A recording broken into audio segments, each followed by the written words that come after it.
जब भी कोई व्यक्ति गौतम बुद्ध के संघ में शामिल होता था तो बुद्ध उसे सबसे पहले शांत रहने के लिए कहते थे। ध्यान की अवस्था में जाने से पहले उस भिक्षु को शांत रहना सिखाया जाता था। आज के दौर में हर तरफ सौरी शोर है। इसकी वजह से दिमाग में तनाव पैदा होना लाजमी है। ऐसे में अगर आप हर रोज कुछ देर मौन रहने का अभ्यास करते हैं तो इससे आपके तनाव पैदा होने वाले हार्मोन के लेवल में कमी आती है। इससे आपका दिमाग शांत होता है, गुस्सा नियंत्रित रहता है और तनाव बढ़ाने वाले हार्मोन्स का लेवल घटता है।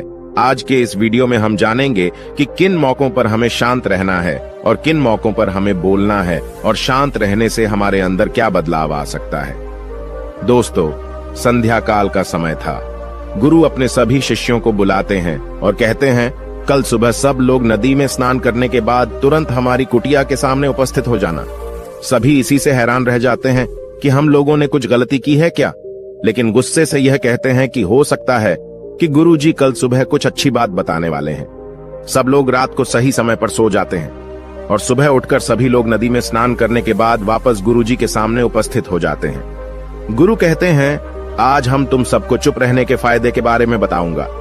गुरु कहते हैं, 10 मौके जहां पर चुप रहने से होता है लाभ और बोलने से नुकसान। गुरु कहते हैं, अगर आप इन 10 मौकों पर शांत हो गए यानी मौन हो गए तो आप जो चाहेंगे वही मिल जाएगा। आपकी जिंदगी में चमत्कारिक बदलाव शुरू हो जाएंगे। जरूरत से ज्यादा बोलना या चुप रहना दोनों ही अच्छी बात नहीं है। जैसे जरूरत से ज्यादा बारिश हो जाना या फिर धूप दोनों ही दिक्कत देती है, उसी तरह अनावश्यक बोलने से भी काफी नुकसान होता है। गुरु कहते हैं कि पहला ऐसा मौका जहां पर व्यक्ति को चुप रहना चाहिए, बिना तथ्य के ना बोले। गुरु ने कहा, अगर आपके पास कोई तथ्य नहीं है तो वहां चुप रहने में ही भलाई है।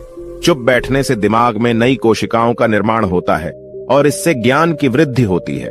बोलने में भलाई वही है जहां आपको किसी चीज के बारे में पूरा ज्ञान हो। अगर आप बिना तथ्य के कहीं बोलते हैं या फिर बेवजह बोलते हैं तो आपका वहां मजाक भी बन सकता है। अगर आपके पास पर्याप्त जानकारी नहीं है, ऐसी जगह पर बोलने से आपका मजाक तो बनी रहेगी, साथ ही साथ लोगों का भरोसा भी आपसे उठने लगेगा। इसलिए ऐसी जगह पर शांत रहो जहां तुम्हें पता ना हो कि क्या बोलना है क्या नहीं। कई बार कुछ लोग ऐसे होते हैं जो हर जगह अपनी उपस्थिति बताने लगते हैं।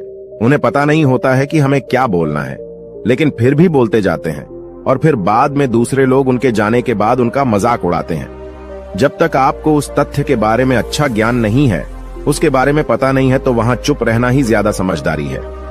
गुरु ने कहा, दूसरा ऐसा मौका जहां पर व्यक्ति को चुप रहना चाहिए। शब्दों से न पहुंचे ठेस, अगर आपके शब्द किसी को मानसिक ठेस पहुंचा रहे हैं तो वहां चुप हो जाना चाहिए।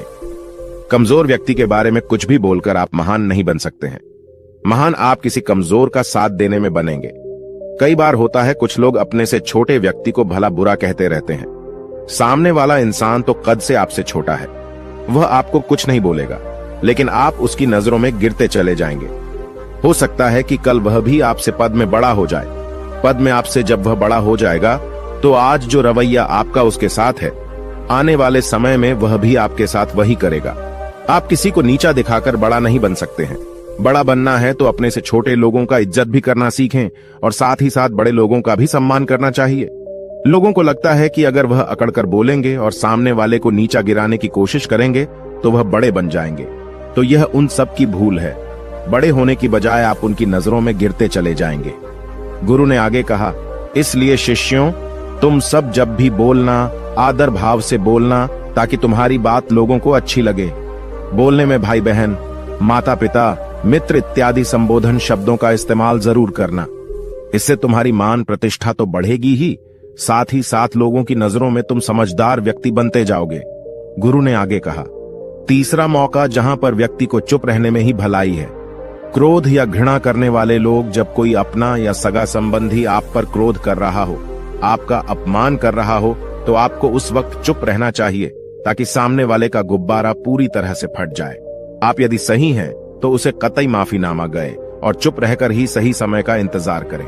वह खुद आपसे माफी मांग लेगा जब उसे अपनी गलती का एहसास हो जाएगा। गुरु आगे कहते हैं कि अगर आपका कोई सगा संबंधी आप पर क्रोध कर रहा हो और आप उस समय शांत हैं, तो यह आदर सम्मान देने की निशानी होती है। इससे न कोई छोटा होता है और न ही बड़ा।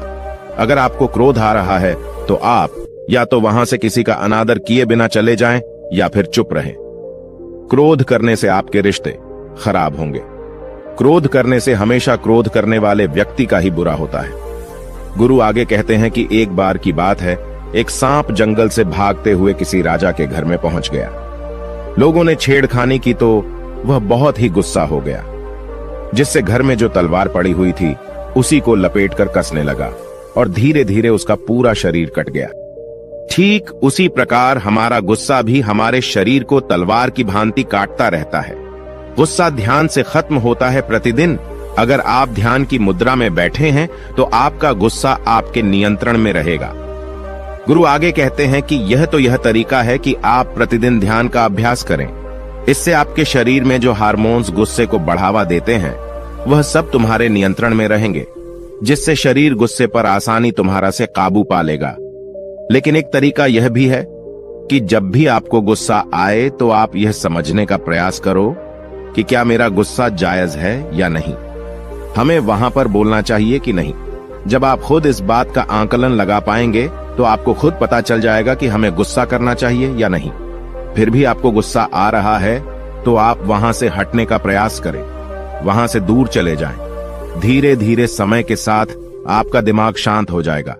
गुरु ने कहा, चौथा ऐसा मौका जहां पर इंसान को बहुत ही समझदारी के साथ काम लेना चाहिए, वहां पर आपको चुप रहना ही चाहिए। जहां पर उस मुद्दे से आपका कोई संबंध ना हो। अगर आपका किसी मुद्दे से कोई संबंध ना हो तो वहां आपका चुप रहना बनता है। बिना किसी वजह अगर आप दूसरे के मुद्दे पर बोलेंगे तो यह आपके लिए अनिष्टकारी होगा। इसमें केवल और केवल आपका ही नुकसान है। जल्द ही आप किसी दो लोगों के बीच हो रहे विवाद में जल्दी अपनी टांग न डालें। अगर सामने वाला आपको बुला रहा है अपना झगड़ा शांत करवाने के लिए तो ही आप वहां पर जाएं। किसी की व्यक्तिगत जिंदगी में दखल अंदाजी नहीं देनी चाहिए जब तक कि वह व्यक्ति आपको नहीं बुलाता है। अपने झगड़े को शांत करवाने के लिए कुछ लोग फालतू में दूसरे के विवाद में कूद पड़ते हैं। इससे उनके मान सम्मान मर्यादा पर लोग उंगली उठाने लगते हैं। गुरु कहते हैं कि 10 मौकों में 5वां ऐसा मौका जहां पर व्यक्ति को बहुत ही समझदारी के साथ चुप रहना चाहिए। आपके शब्दों से किसी मित्र को हानि न पहुंचे। अगर आपके शब्द सामने वाले के परिवार या मित्रों की प्रतिष्ठा के बारे में बुरी झलक दिखा रहे हैं तो आपको चुप रहना चाहिए। किसी के परिवार या फिर मित्र के बारे में बुरा बोलने से केवल आप ही बुरे बनेंगे।